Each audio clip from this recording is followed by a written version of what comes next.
are here to celebrate the launching of the most recent edition of Professor Philip Sworden's textbook, Introduction to Canadian Law, which I suspect all of you own at least some version of this textbook. I've known Philip in a professional capacity for a little more than 2 years. And there are a variety of things that I would say to someone if they caught me in an elevator and said, "Hey, tell me in 30 seconds everything I need to know about Professor Philip Sworden."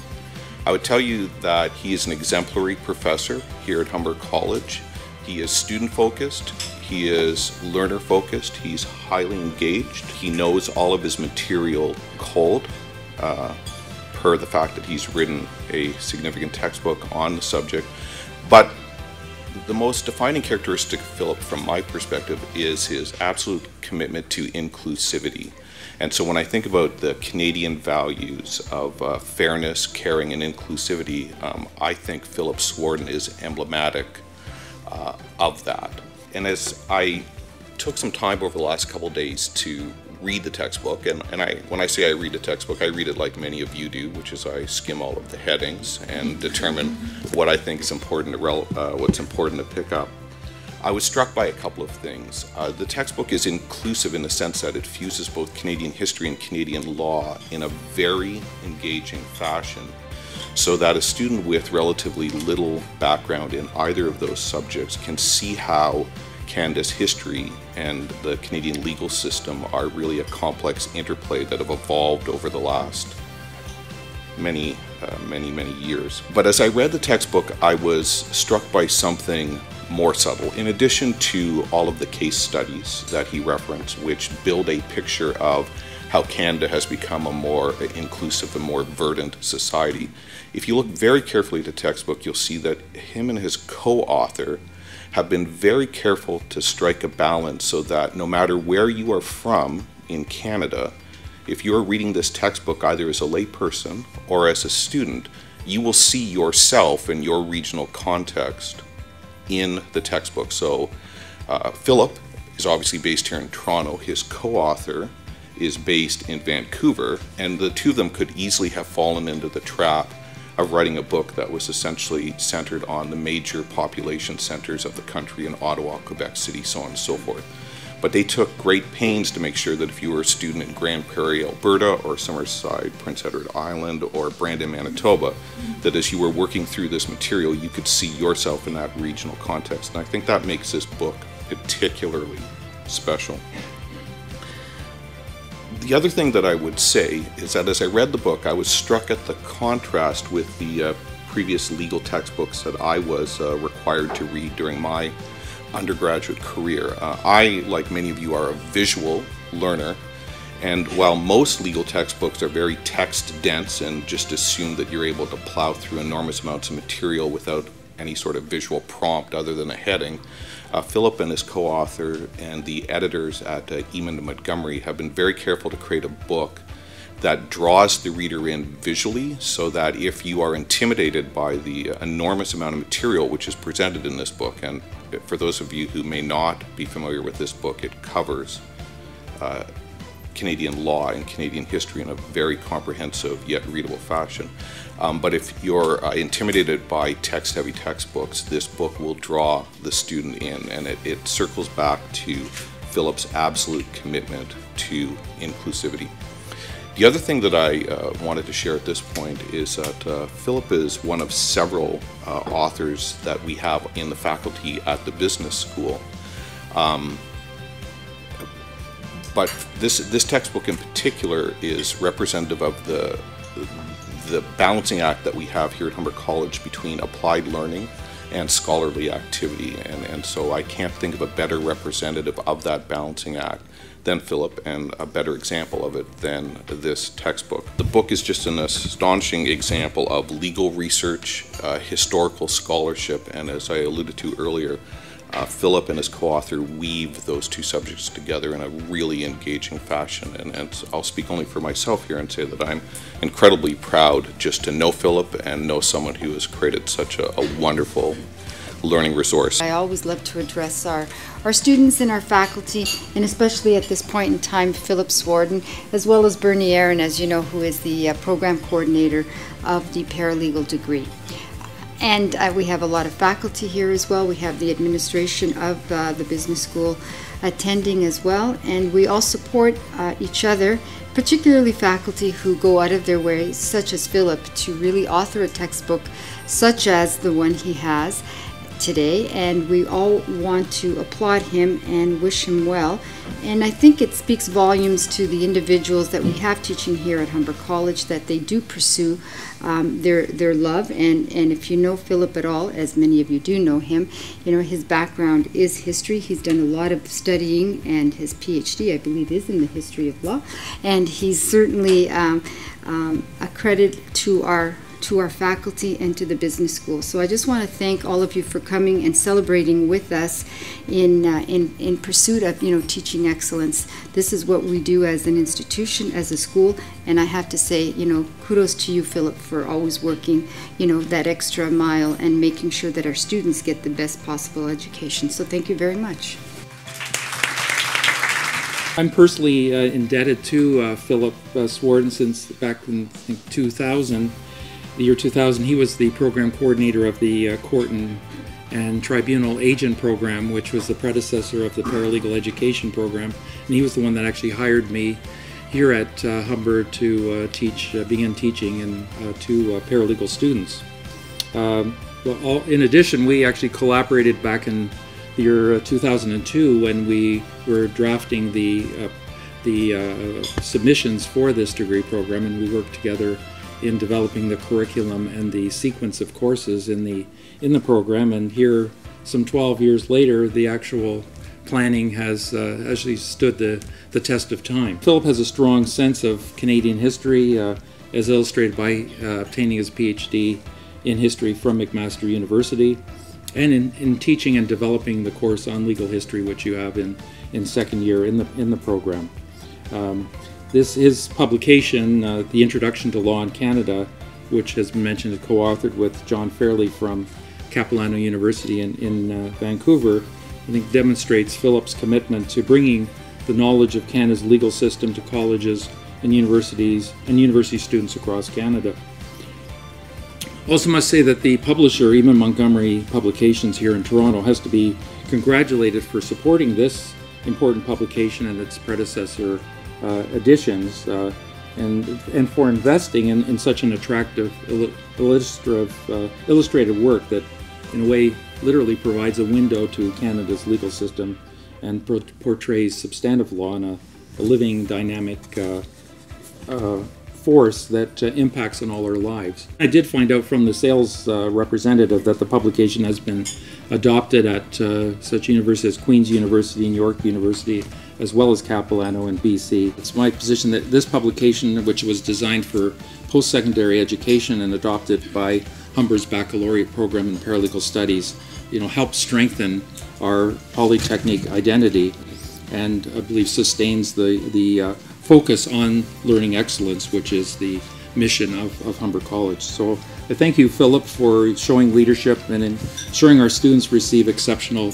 teaching and learning experience at Humber. I'd like to thank Humber College for organizing this event and giving us the opportunity to mark the official launch of Professor Sworden's most recent book with us, Introduction to Law in Canada.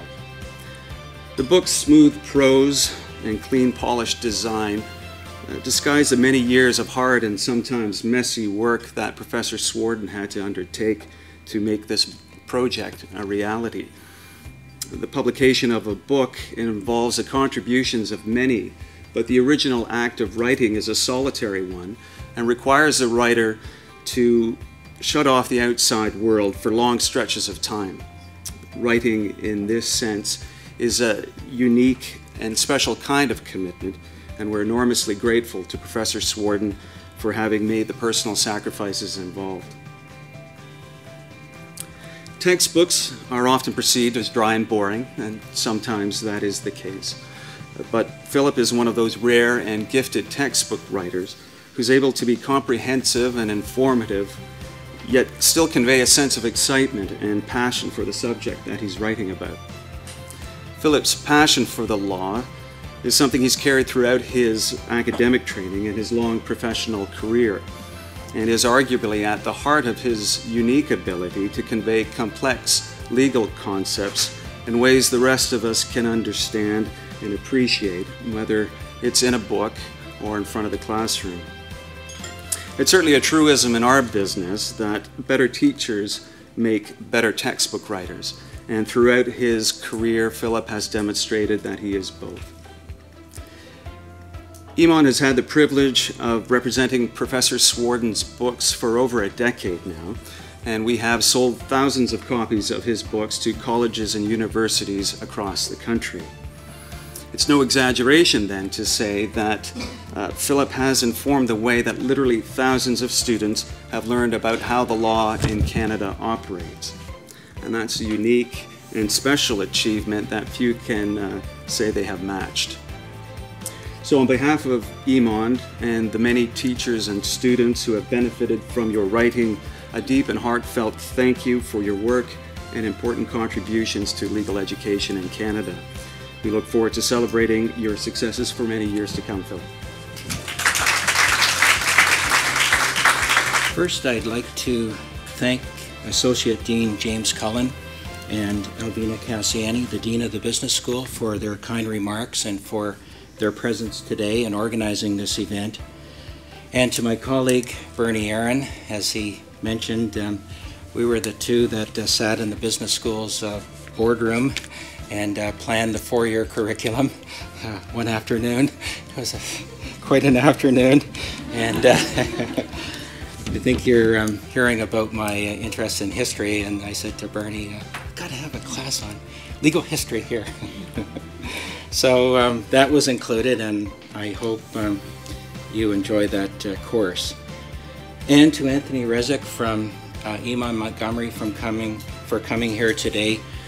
We're attempting to, in this event, to get our students to show the link between paralegals and the legal publishing industry, and we hope that you can perhaps view that as an area that you might want to pursue in the future. There's lots of opportunities there, and you might have a chance afterwards to speak with Anthony Rezick about perhaps pursuing that career. It may not be right after Humber. You might be a paralegal for a while and then make a change, as a lot of us do, so perhaps legal publishing or even writing a textbook may be a goal, and I hope I can serve as perhaps a role model to you for where you can go with a book. Looking at the inspiration for the publication. Now, asking a professor to expound on what inspired them to write a textbook will elicit many reasons. And for me, my inspiration was to give back to students all that I had learned about Canadian law, both as a lawyer and as an historian and as a law teacher. And I think that's one of the great credits of the legal profession. We have the ability to give back, and we want to give back, whether it's mentoring or scholarships or writing, our talents to give back. And certainly that is perhaps my main inspiration here. And I wanted to write a textbook in a way that was unique to me, writing about how law operates in Canada from an historical perspective. However, on a more prosaic level, and in conjunction with my co-author, John Fairley, we wanted our new textbook to present aspects of Canadian law that we felt were not perhaps sufficiently in other textbooks on this subject.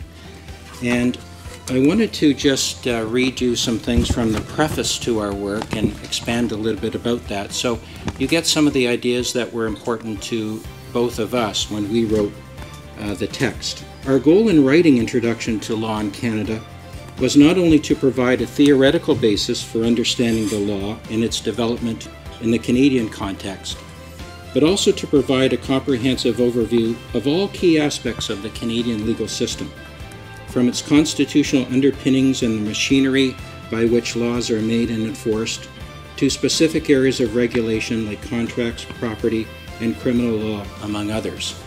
So we wrote a lot, and this book has a lot in it.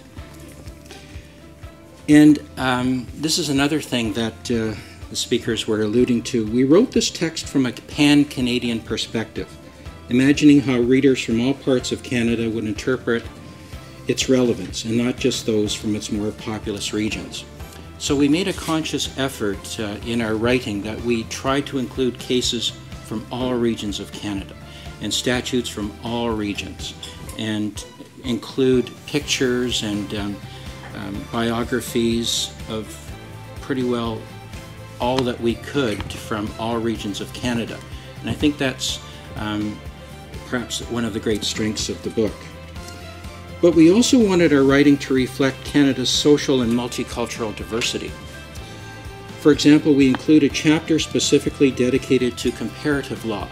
So you'll see how our legal system in Canada fits into the broad global world that we're increasingly aware of today. We describe how we are a bijural nation, having two legal systems, the civil law in Quebec and the common law in the remaining provinces, and how we have been influenced by both the common law and the civil law traditions.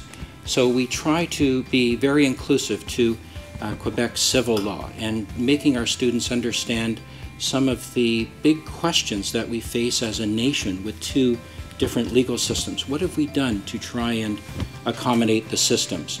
And I think if you've had my courses, I talk quite a bit about the Supreme Court of Canada and how three of the 9 judges there must come from Quebec, reflecting the civil law tradition. And another thing that I think is important about our book, as it was for John and I, was that we look at how Aboriginal peoples are part of our legal heritage. We don't want to overlook the aspects of Canadian Aboriginals, and we include them in talks about the Charter, and so you will see that in the book. And we examine how the Canadian Charter of Rights and Freedoms has shaped equality and other rights. So again, from an historical perspective, how did we get the Charter and what was going on to get it? At the same time, quoting again, we have tried to be mindful that law is a tool for the regulation of individuals and societies. There is a very practical side to the study of law. We have attempted to walk a fine line between introducing the law in a way that is accessible and describing it in sufficient detail to be useful. So we've tried to include that aspect to it.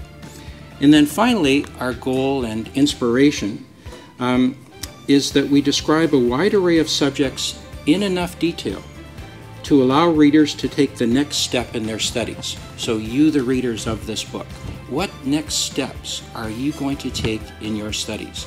Are you going to continue as a paralegal? Are you perhaps thinking of law school? Will you think of going to be a police officer or a corrections officer? Will you think of perhaps being a professor? And I think a lot of you know that the area of law is so vast and so many opportunities for you that you have a bright future in all the different aspects. And again, as I talked about earlier, the legal publishing industry, perhaps being an author there or working as an acquisitions editor. And you can speak to Mr. Rezik later about the possibility of careers there. So we hope that you get this with the grounding that you receive and wherever your career paths take you. So that's what we tried to do in our book. Now, the other thing I wanted to note is that, as I indicated, my approach was to write about Canadian law from an historical perspective. And I was influenced here by a professor that I read when I was at university. It's Professor Carl Gustafsson, and he wrote a book, A Preface to History. So I've read it many times and it's kind of falling apart. But I wanted to quote you a section in here which gives you the idea of why I value the legal history approach. So in his book, quoting from it, Professor Gustafson says, "The first important idea to grasp in studying history is that in the world in which we live, the contours we accept as part of our modern world are in reality the outcroppings of layers laid down in the past. As we read history, we are not merely scanning remote occurrences, but rather are studying the contours of our own environment as they were originally created. In our three-dimensional surroundings, there is actually a fourth dimension, time, whose evidences are not readily visible to the unpracticed eye, whose influences may be unconscious, yet which persistently permeate our lives." So using this perspective, I think that students reading this textbook will, as Professor Gustafson writes, become historically minded. And you will, I think, better see the social forces in action that are in Canada for change. The nature of causation. What causes change? How do we get a better law? How do people say, well, this law isn't working anymore? The place of continuity. Why do we still have the Queen? Okay. And the process of change that underlies present-day law in Canada. And so even though the book has a lot of history throughout, towards the end of the book, you'll start to see the future. And that's what we also wanted to try and include in the book, that you're the future. The future of Canadian law is here in this room. And what will you do in your future? What will be the interesting challenges that you face as students with a career in the legal profession? So if you can perhaps understand that better, that can have a better idea about the law. So again, understanding such elements can, as I just said, lead to a more complete understanding of Canadian law. Now, I also say in closing that writing this book with Professor John Fairley, I knew it would be fairly good.